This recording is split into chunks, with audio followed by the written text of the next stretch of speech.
Hi everyone, this is weird because I'm doing this before the intro and yada yada yada. Anyway, so in this video you'll see that I've not actually edited anything. It's all just a thumbnail as the background.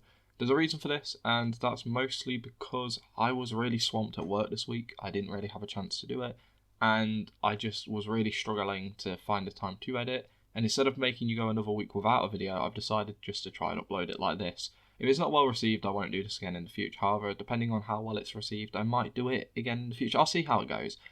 But for that being said, I hope everyone understands why, and I hope people are understanding. I do apologise, and I'll try to avoid it happening again. But with work being really busy, me currently writing the script and starting the editing process for a fucking long video, I haven't really had the time to sit down and properly finish off this one. So I'm just going to give it a try doing this instead of letting you guys go another week without an upload. And yeah, that being said, I hope everyone enjoys. I really do apologise, and I hope this story is to your liking. Have a good one, guys.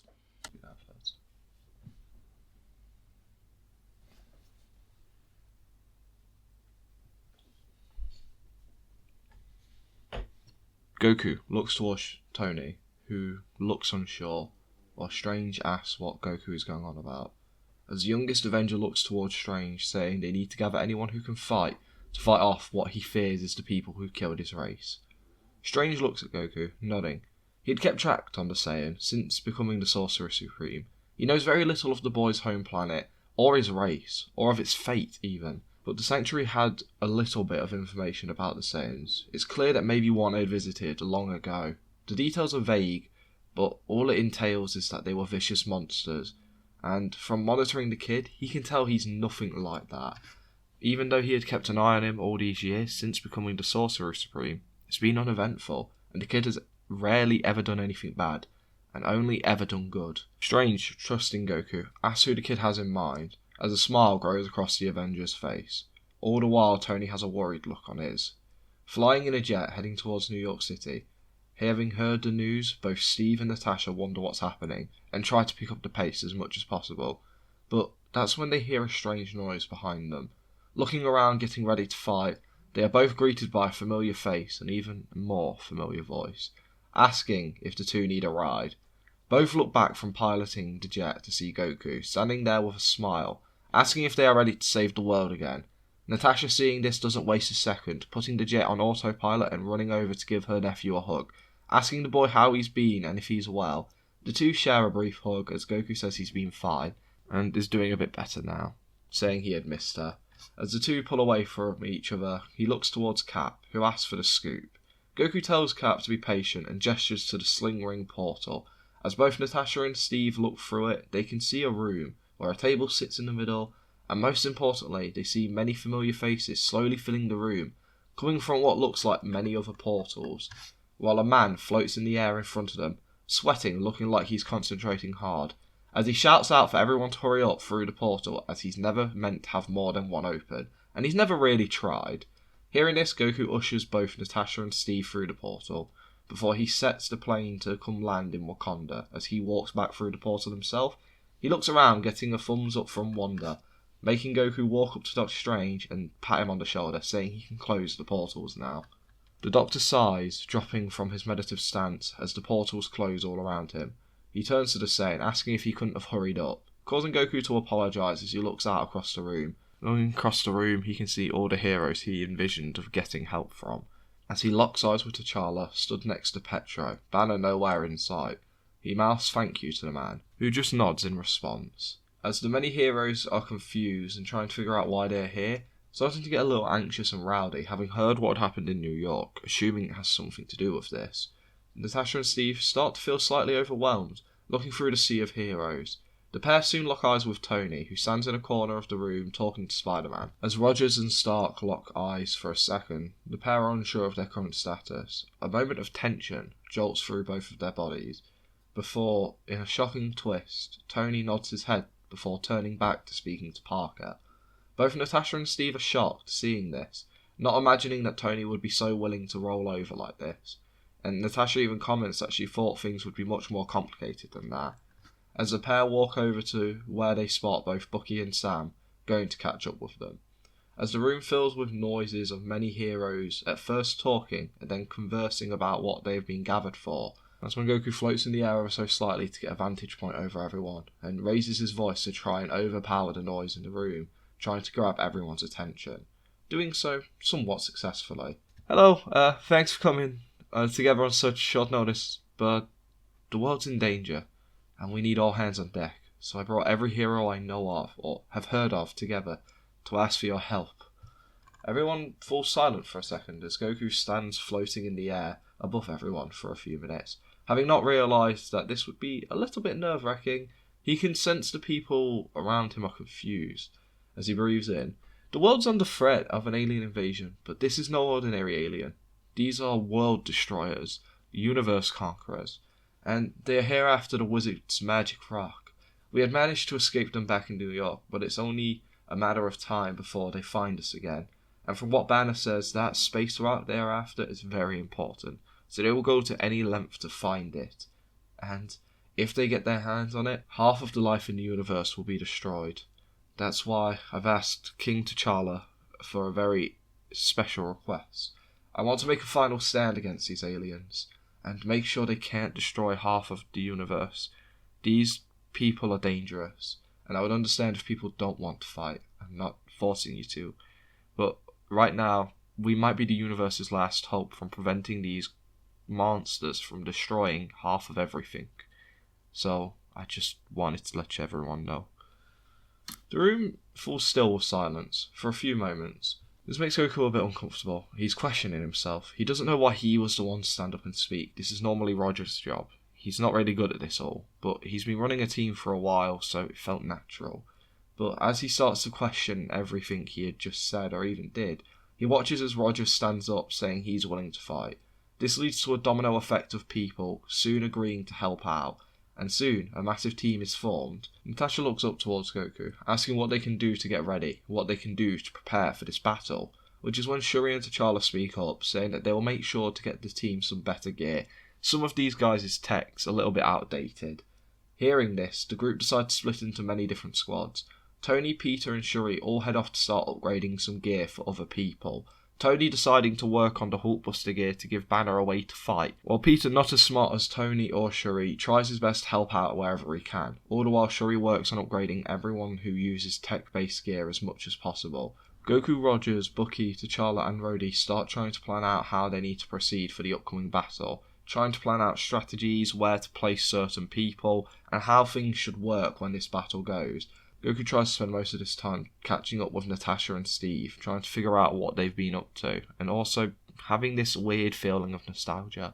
It's not his family, but this is as close as he can get to them for now, so he's holding on to it. While this is all happening, Strange begins to use the space zone to see all possibilities. As for Banner, he finds himself in a medical room, trying to help get Loki back into fighting shape. He's in and out of consciousness at the minute, with the Trickster God fighting to wake up, but he's struggling a little bit. He lost a lot of blood from losing his arm, and Banner's trying to figure out how to get him back into fighting shape, as Loki could be a valuable asset in the upcoming fight. All the while, the other heroes find themselves getting some rest, and out in space, things have been happening pretty much like normal, and it's going to be a quick run-through of what happens here. The Guardians find Thor floating through space, alive but heavily injured. This leads to him going off to Nidavellir with both Rocket and Groot, while the rest of the Guardians take off towards nowhere, where things go much like normal, leading to Gamora getting taken by Thanos and brought to the location where a family reunion happens. Gamora, Nebula, Raditz and Thanos all in one room together, coming face to face with one another for the first time in many years, with Raditz having stayed behind to torture Nebula. When Gamora beams in to the building, all she hears is the distant screams of her sister as she runs in, finding Nebula being tortured by her older brother. Raditz gives her a sadistic smile, asking if she's ready to hand over the location of the Soul Stone yet, or can he continue having a bit more fun. Gamora tries to argue against this, trying to appeal to her brother's softer side. She has seen it very few times, but there's some humanity in there, and she rationalises that there must be a part of her brother somewhere deep down which values her as a sister and even Nebula, but it falls on deaf ears as Raditz just reminds the girl that they have no relation. Not an ounce of blood in his body is related to her.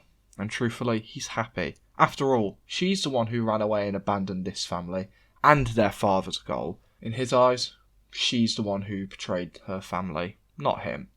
Gamora goes to argue, but Raditz just sends a jolt of lightning through Nebula's body, which causes Gamora to share where to find the final soul. Raditz smiles, all the while Thanos feels a bit disappointed in his son. But before he can do anything, a call from Ebony Maw grabs his attention. Once answering the call, he asks if the job is done, only to get annoyed learning it's not been, with the Black Order sharing the events of which happened in New York, with Ebony Maw then going on to speak about the chance of a Saiyan being present on the planet. At the sound of this, Raditz, Thanos and Gamora's ears perk up. Ebony then looks towards Thanos, saying that he can handle it, but almost ecstatic, Raditz speaks up, saying how he wants to head to this planet, conquer it, and get the other Infinity Stone for his father. But Thanos sees right through this. Looking towards his son, he can see a wild desire to fight, whatever or whoever this other Saiyan is. So, Thanos nods his head, telling his son to head to Earth and lead the assault for the Time Stone. However, he's not to actively seek out this other Saiyan. Only if the other Saiyan presents himself should he engage in combat. They don't know its true strength, and it could be dangerous. However, he does believe in his son, and if he does come across this other Saiyan, he tells him to kill him, without a second thought. Raditz smiles with a nod, as Thanos opens a portal for his son, which leads him to Ebony Maw's ship. Ebony Maw tries to argue back, saying that they can manage this other Saiyan on their own, and whatever other forces Earth has to throw at them. However, Thanos seems disinterested, telling his subordinate to accept the help and not fail him again. As Raditz walks through the portal appearing behind the Black Order, Thanos then turns to Gamora, as his story goes on like normal, as him and Gamora head off to Vormir, where things play out pretty similar, like they did in canon. Back on Earth, the Avengers are hard at work preparing for what they know will be a tough battle, with Goku almost leading the charge alongside Cap and Tony. We see the Saiyan walking around in search of a place to rest for just a few moments, having not slept too great the night before, when he comes across Strange meditating while his head shakes in a weird way. Goku watches for a few seconds before Strange snaps back to normal.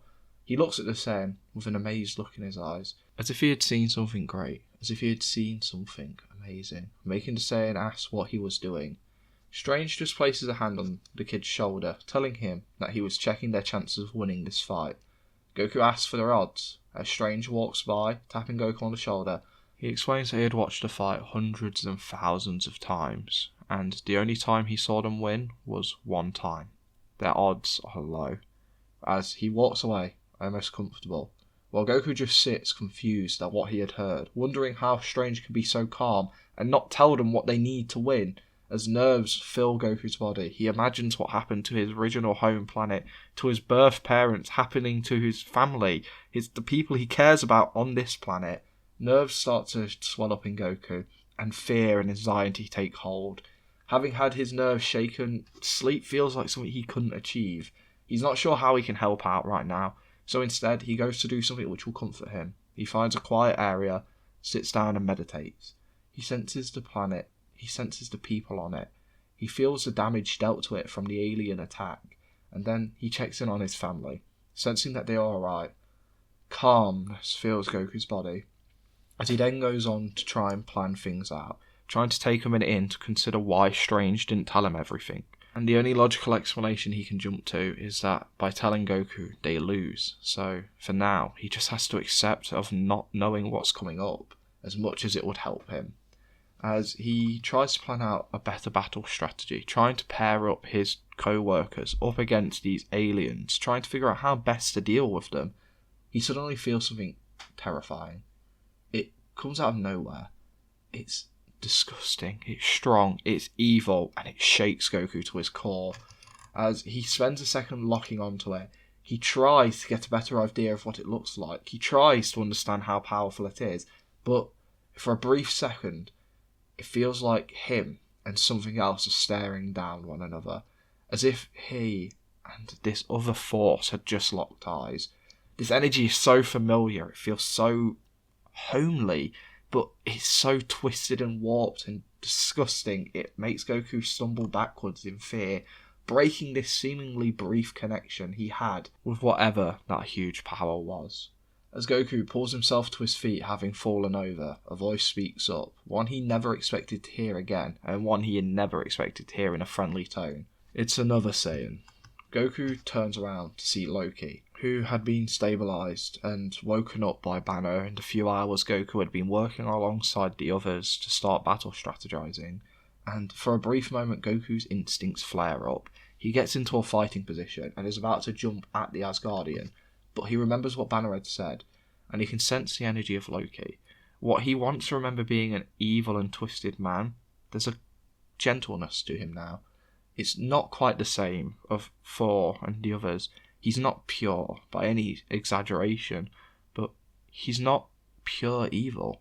There's something good in there, and it's flourishing. It just needs to be helped along.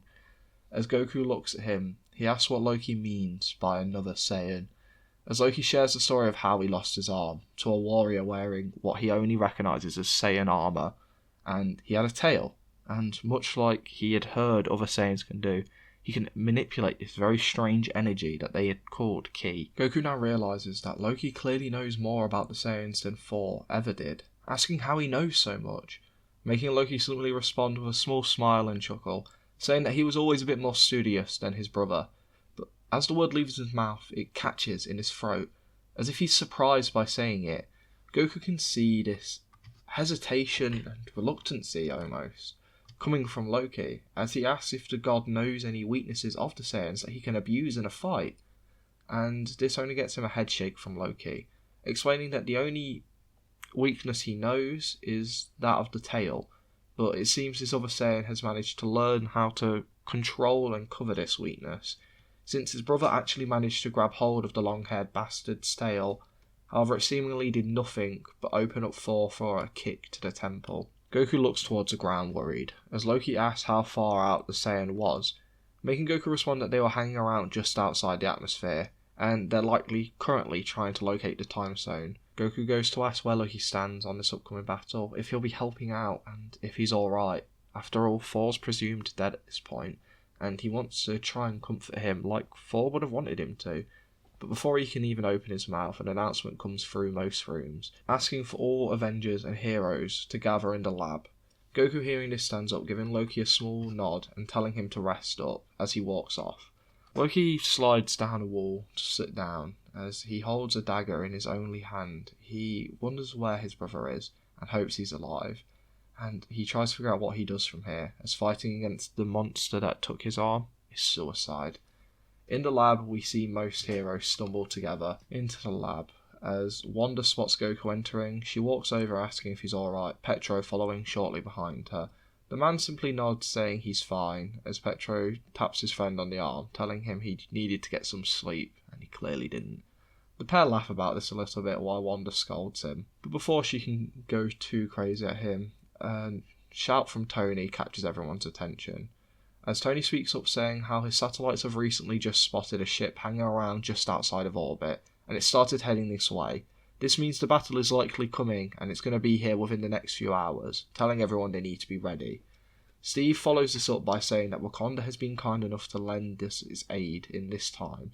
However, we must make sure that whatever comes this way, it does not breach past the shield and into the city, where civilians currently living their everyday life. We are the final line of defence, not only for the planet, but for the world and the universe surrounding us. Everyone needs to give it their all, not stop fighting until they have won.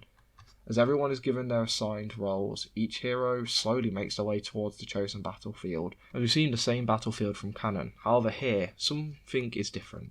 With some time to plan and some master planners and master strategists, we see the battlefield set up to be more of a choke point. Ditches built, the environment around having been moulded just ever so slightly to give them an advantage for whatever's coming their way. And people are slowly split into their smaller squads, each with different goals.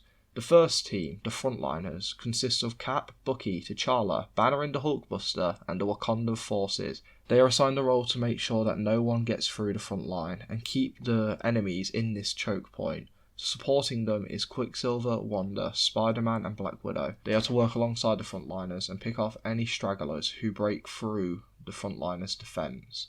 From a ranged support, we have Tony, Rhodey, Sam, Goku, and Strange. They'll work at a distance as archers and artillery, firing from afar, up close, and dropping bombs wherever they can, to make sure that the enemy's numbers never grows too much. However, Goku has also been assigned the role of scout to keep an eye out for any Black Order that may be coming their way, while also having given himself his own role as Saiyan counter, making sure to keep an eye out for the other Saiyan who is present. As the groups break off, Goku and Wanda share a kiss, wishing each other the best of luck in the upcoming fight, something which gets the pair teased by Tony, causing Steve to call Tony out on being so rude, congratulating Goku. All the while Tony mumbles to himself how he owes Natasha some money, something the redheaded assassin is all too happy to remind him of, as she walks by congratulating her nephew with Steve.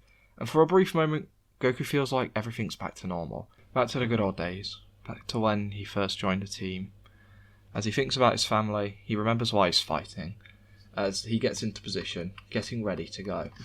With our heroes armed, their upgraded gear ready, as everyone feels out the battle, their hearts beat in their chests as Goku senses the arrival of the ships moment before they do. 3 ships touch down on the planet, and they release the Outriders.